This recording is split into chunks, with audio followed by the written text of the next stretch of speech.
Okay, so the title of this one is We're Sending Elechick to Tartarus, so I can't really react completely blind.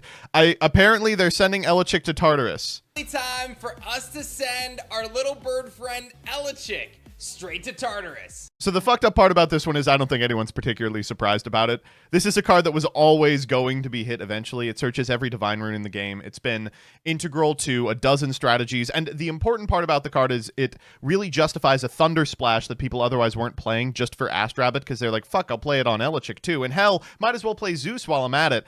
They're kind of fixing Elechick by releasing these single Divine Searchers, like Fawnlet is like this, and even they have an Omni Searcher in Plucky, but Plucky doesn't come down as a 7, so. Let's take a look. That's right, ladies and gentlemen. That's right, ladies and gentlemen. Time for a brand Plucky new banned is and restricted list back. Headed into the Divine Champions Firestorm format. This one's fucked up because we're not going to get an escape from Tartarus because he's already a champion of Zeus. To both bans and limits moving forward, and I'm very optimistic that these changes are going to be very positive for the game of Elestrals. Before I dive into that, though, I want to give a big shout out to Cobalt Sanderson for their big W over the final Moonrise premiere. Cobalt Sanderson, by the way, I think was in chat earlier. I saw their name and I was like, there's no way. By the way, this month's bonus Elestrals video is going to be the TST of the deck that Cobalt played because I got it 80% of the way done, and then they said we're banning, and I'm like, fuck, they're going to ban Rise. Event, and ultimately the first person to lock in their still here. And Shit! Congratulations. The World Championships for Elestrals next year. And the first person to get to the World Championships. We saw all sorts of strategies come out, from Lunar Aggro to the Argo package of photosynthesis from Bo to seeing Winjin and Tornajin dominate. Okay, so what are my predictions? Obviously Elechick. I think they don't need to change too much. I would like to see the Rise limit or ban. For those of you who don't play Elestrals, there's a Reborn, and there's finally enough cards to justify playing Reanimator. It just won a webcam event. Cobalt Sanderson won with like sort of a solar wind focused strategy that just reanimated Celestleo. That deck, by the way, is a real piece of art. It's playing like Comagma to like draw and then discard the big guy. It's playing like Winjin, not to do Tornajin stuff, but just to say Rise, like try and find Rise off the top 3. Taking the final spot of our last Moonrise premiere. The metagame was diverse. Kevin crashed out to that strategy. I mean, it is an annoying strategy to play against, whatever. At even the very end of competition. But as we look ahead to the next few weeks in the Firestorm format, lighting and igniting the entire... The actual thing that I think would be nice is a Werepup semi. Otherwise, this Like Avoid's going to be a real problem. Elestrals community, it is an exciting time as there are so many amazing possibilities to be explored, and I can't wait to see you guys throw down at your local game stores and in our next upcoming premiere event on June 7th. So make sure you guys sign up. We can also see some stuff come off. Announced in today's video will be in effect for June probably 1st, not the and of course, removal that spells. premiere event on the 7th. The first card that we're going to be announcing today, which I alluded to in the introduction of this video, is we are indeed sending Elechick to Tartarus. Yeah, goodbye, fuck.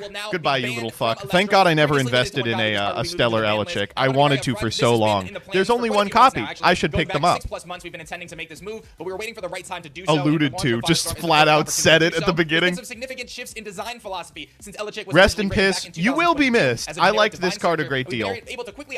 You will now be free from the Gorgon's gaze. And the need for more specific Divine Searchers. So moving forward, over the course of the Divine Champion sets, you're going to see new Divine Searchers for each of the Divine Runes. And you see that in Firestorm with cards like Torjin, Champion of Hestia. You've also got cards like Spine, Champion of they're like, listen, Sorely, we fixed Champion of this Aelid. effect. These various cards are being introduced into the game. We have the version of the effect that doesn't make you want to jump. Divine Searchers, and Elechick at a 4-attack stat is simply too strong. Noticing that Thunder has the most banned cards, most curious. Yeah, by 1. Sure, I was going to do this. We will be ultimately producing an Elechick Escape from Tartarus version coming out, most likely alongside. Okay, that's like a fun effect that makes sense. Wait, he's dragging one of the runes out of Tartarus. That's cute. I have said that not every card that ends up on the ban list will get an Escape from Tartarus card, but I feel like we might as well. Elechick is so iconic. We definitely should. An Escape from Tartarus archetype if we keep sending cards to Tartarus this way. So just to recap, Elechick. Oh, that'd be fun. Primarily because it's Escape from Tartarus archetype. Zeus and Demeter, but also its generic Divine Search has allowed for players to kind of June 1st. Okay. Into certain ways. Plucky will provide the same effects, but on a lower stat. Yeah, Plucky is so much less of a problem. Introduce Divine specific searchers over the next couple sets, so that every Divine, or pretty much every Divine, will receive their own specific searcher to allow their archetypes. Demeter Luking. We have so many big-breasted bimbos. There's so few big-breasted bimbos in this game. Limit to 1 copy per deck, and that is none other than Rise from the Ashes. Yeah, pretty obvious.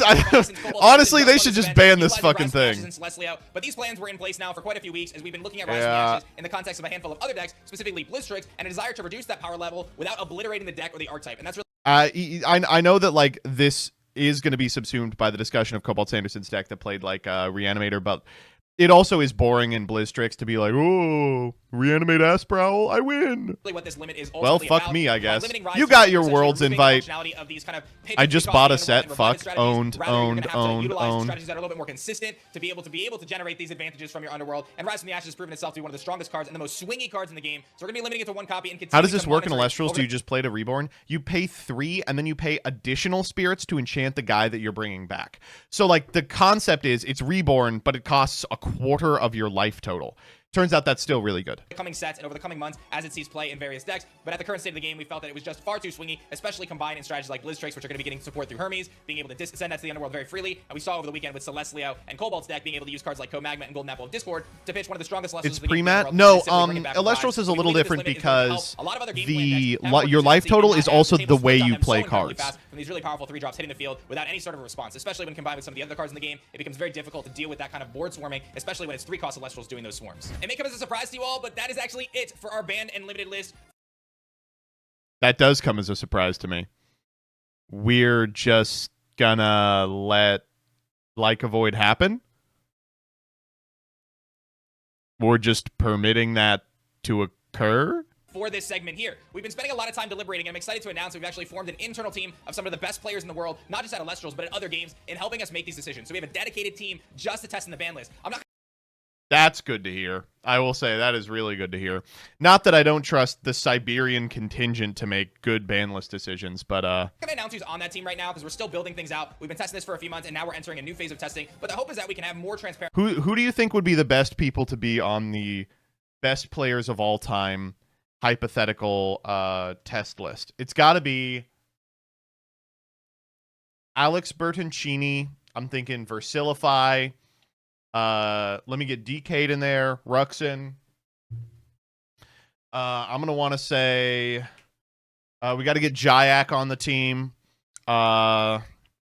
Asian Eyes. Nuxtaku for sure. If Nuxtaku isn't on it, it's totally fraudulent. Kershaw, yeah. Trump, definitely Trump. Yeah.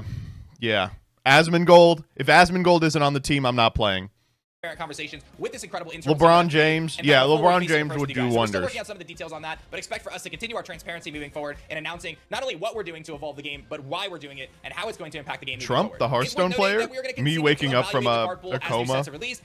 Dude, Trump's president. Trump, the Hearthstone player? It's best to kind of keep our hands away, but we still are going with a more proactive approach if we feel that it's needed, and we're going to continue to monitor the situation as it goes. There's a handful of cards on our radar that we're continuing to test. And yeah, I can think of one card that's probably on your radar. Just as there's cards on the list right now that may come off the list in the future. We're going to continue to take in your feedback and use our internal testing tools to make the best decisions for Elestrals moving forward.